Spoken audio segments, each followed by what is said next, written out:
तो दोस्तों, क्योंकि सास भी कभी बहू थी के आज के एपिसोड की शुरुआत होती है उस अधूरे मिलन से, जहां मिहिर अपने बेटे अंगद से बिना बात किए ही चला जाता है। ये देखकर अंगद की आंखें भर आती है।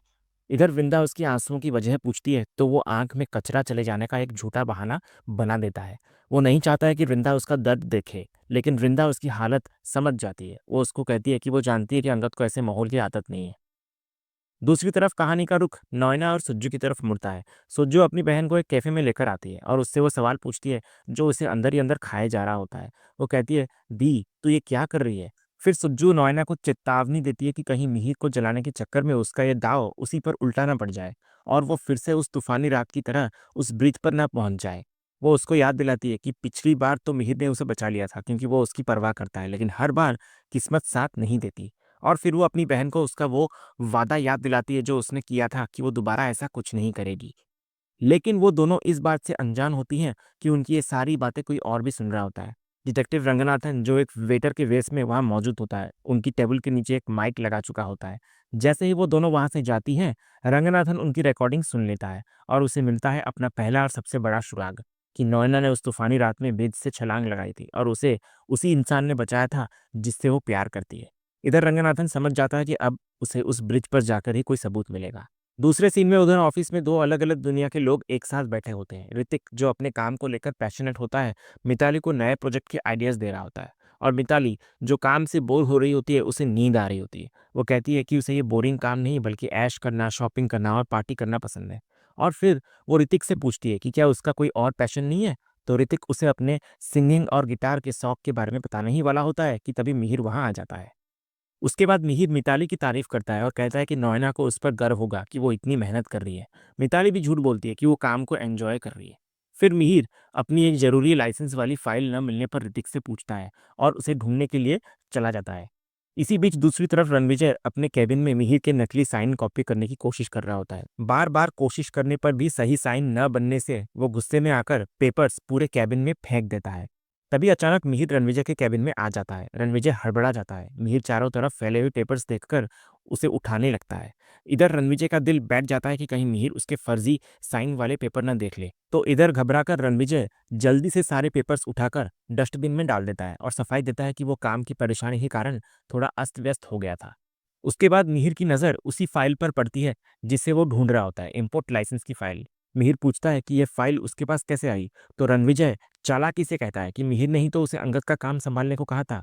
तो मिहिर रणविजय को इस जरूरी फाइल की अहमियत समझाता है और चेतावनी देता है कि अगली बार ऐसी गलती नहीं होनी चाहिए। फिर मिहिर फाइल लेकर चला जाता है। इधर रणविजय राहत की सांस लेता है। वो सोचता है, आज तो मैं बाल बाल बच गया। अगर मेरा काला चिट्ठा खुल जाता तो क्या होता? फिर वो तुरंत डस्टबिन से सारे पेपर्स निकालकर अपने बैग में छिपा लेता है। दूसरी तरफ डिटेक्टिव रंगनाथन नोएना के केस की जांच के लिए एम्प्टी ब्रिज पर पहुंचता है। वो सोचता है कि नोएना को बचाया किसने होगा। फिर उसे वो शराबी दिखाई देता है जिससे मिहिर ने उस रात पूछताछ की थी। तो रंगनाथन शराबी से पूछता है कि क्या उसने तूफान वाली रात में किसी लड़की को कूदते देखा था? तो शराबी कहता है, हाँ, एक लड़की कूदी तो थी, लेकिन वो उस आदमी को अच्छे से पहचानता है जिसने उसे बचाया था। तो रंगनाथन नोएना की तस्वीर दिखाता है तो शराबी उसे पहचान नहीं पाता। फिर अचानक शराबी रंगनाथन के साथ सेल्फी लेने लगता है। तो रंगनाथन उसके फ़ोन से अपनी फ़ोटो डिलीट करने की कोशिश करता है। तभी उसे शराबी के फ़ोन की गैलरी में मिहिर की एक तस्वीर दिखती है, जहाँ मिहिर ने उस लड़की यानी कि नोएना को गोद में पकड़ा हुआ होता है। तो शराबी अपना फ़ोन फिर वापस माँगता है, लेकिन रंगनाथन चालाकी से शराबी को कुछ पैसे देता है और जल्दी से मिहिर की वो तस्वीर अपने फ़ोन में ट्रांसफ़र कर लेता है। इधर जासूस रंगनाथन को आखिरकार उस रात का सबसे बड़ा सबूत मिल ही जाता है। दूसरी तरफ शांति निकेतन में पार्थ को ठाकुर जी का भजन गाते और पूरी श्रद्धा के साथ पूजा करते हुए दिखाया जाता है। तो इधर शोभा और तुलसी दोनों पार्थ को पूरी श्रद्धा से पूजा करते और भजन गाते देखकर बहुत खुश होती हैं। तभी शोभा पार्थ की तारीफ करती है कि यूएस में रहने के बावजूद उसने अपनी संस्कृति नहीं छोड़ी। तो पार्थ इसका श्रेय तुलसी दादी को देता है और कहता है कि उन्होंने ही सिखाया है कि इंसान कहीं भी जाए अपने संस्कार नहीं भूलने चाहिए। तभी तुलसी पार्थ पर गर्व महसूस करती है और प्यार से उसकी नज़र उतारती है। दूसरी तरफ मिताली परी के साथ चौल आती है और तुरंत ही वहां की स्थिति देखकर शिकायत करती है। परी बताती है कि वे रणविजय के माता पिता से मिलने आए हैं। तो मिताली मुश्किल से तैयार होती है, कहती है कि वो 5 मिनट से ज्यादा इस चौल को झेल नहीं पाएगी। तभी इतने में गोपू मिताली से टकरा जाता है। गोपू जब अपना सामान उठाने के लिए नीचे झुकता है तो मिताली को लगता है कि वो भीख मांग रहा है। वो कहती है कि उसके पास छुट्टे पैसे नहीं है। इधर परी मिताली को रोकती है और बताती है कि वो वृंदा का भतीजा है। तो मिताली अपमान करने के उद्देश्य से उसे 500 रुपये देती है। तो गोपू आत्मसम्मान के साथ पैसे लेने से इनकार कर देता है और कहता है कि वो भीख मांगने वाला नहीं है। तो अपमानित मिताली रिटेलिएट करती है और गोपू को बताती है कि उसकी बुआ वृंदा चोर है, जिसने उसका होने वाला पति चुराया है। तो गोपू अपनी बुआ का बचाव करता है और कहता है कि उसकी बुआ चोर नहीं है। इतना कहकर वो वहां से चला जाता है। लेकिन मिताली का मन अभी भी नहीं भरा होता है। वो परी को अपने साथ वृंदा के घर ले जाती है, ये देखने के लिए कि वो दोनों कैसे रह रहे हैं। वो चाय पत्ती मांगने का वहां बहाना बनाती है और फिर वृंदा पर तानों के तीर चलाने लगती है। वो कहती है, जब मैं तुम्हें अपना होने वाला पति दे सकती हूँ, तो तुम मुझे थोड़ी सी चाय पत्ती तो दे ही सकती हो ना। फिर वो कहती है कि अगर वृंदा ने पहले ही बता दिया होता कि वो अंगद से प्यार करती है, तो उसका इतना वक्त बर्बाद ना होता। और इस अपमान के बाद वो वहां से चली जाती है, ये कहते हुए कि उसे यहाँ आकर बहुत मजा आया। दूसरी तरफ रणविजय अपने दोस्त सुहास के साथ अपनी जीत का जश्न मना रहा होता है। वो उसको कहता है कि कैसे उसने मिहिर के नकली साइन करके बिजनेस से 80 लाख रुपए निकाल लिए। उसकी आंखों में एक खतरनाक चमक होती है जब वो कहता है, ये तो बस शुरुआत है, मैं इन वीरानी परिवार से करोड़ों रुपए खींच लूंगा।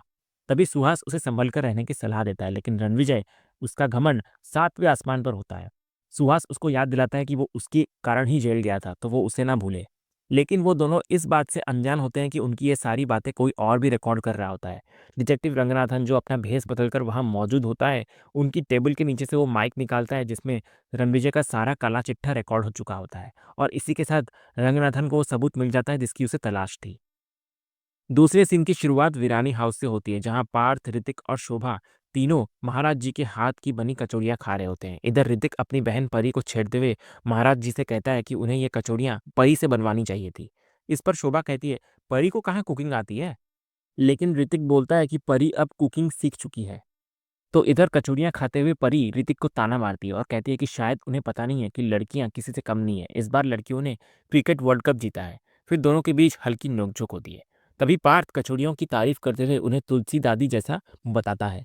इस पर परी मजाक में कहती है कि माँ भी कचौड़ियों की तरह गोल गोल है। तो तुलसी तुरंत पलटवार करती है और खुशी से कहती है कि उसे अपने पुराने ब्लाउज अब फिट आने लगे हैं। तो परी तुलसी के वजन कम करने के प्रयास की तारीफ करती है। तभी इधर दूसरी तरफ डिटेक्टिव रंगनाथन बिना बताए तुलसी से मिलने के लिए शांति निकेतन पहुंच जाता है। इधर तुलसी और ऋतिक उन्हें देखकर पूरी तरह से चौंक जाते हैं। फिर घबराई हुई तुलसी डिटेक्टिव से जाकर पूछती है कि वो यहाँ क्यों आए। वो कहती है कि उन्होंने किसी को उनके बारे में नहीं बताया है और अगर किसी ने उन्हें देख लिया तो सारी बात बिगड़ जाएगी। तभी इधर रंगनाथन की नजर सामने से आ रहे मिहिर पर पड़ती है, तो वो उसे देखकर पूरी तरह से हैरान रह जाता है। रंगनाथन को तुरंत सारा गणित समझ में आ जाता है। वो अपने मन में सोचता है, ये तो वही आदमी है जिसने नोएना को डूबने से बचाया था। और ये आदमी यहाँ क्या कर रहा है? ये आदमी तो रमन की होने वाली पत्नी नोएना का बॉयफ्रेंड है। और ये यहाँ तुलसी के घर में कैसे? तभी रंगनाथन को एक ही पल में अपने दोनों केस का केंद्र बिंदु मिल जाता है। जो आदमी नोएना को बचा रहा होता है वो तुलसी का पति मिहिर ही है। तो इस बड़े राज के साथ आज का ये एपिसोड यहीं खत्म होता है। तो दोस्तों, आज का ये वीडियो आपको कैसा लगा, कमेंट के माध्यम से हमें जरूर कहिएगा और कमेंट में हाइप करना भी मत भूलेगा। और वीडियो को लाइक भी कीजिएगा, शेयर भी कीजिएगा और सब्सक्राइब करना तो बिल्कुल भी मत भूलेगा, ताकि ऐसे ही रोज लेटेस्ट एपिसोड के अपडेट्स आप हमारे इस चैनल पर पा सकें। तो मिलते हैं एक नए एपिसोड के रिव्यू में, तब तक के लिए गुड बाय।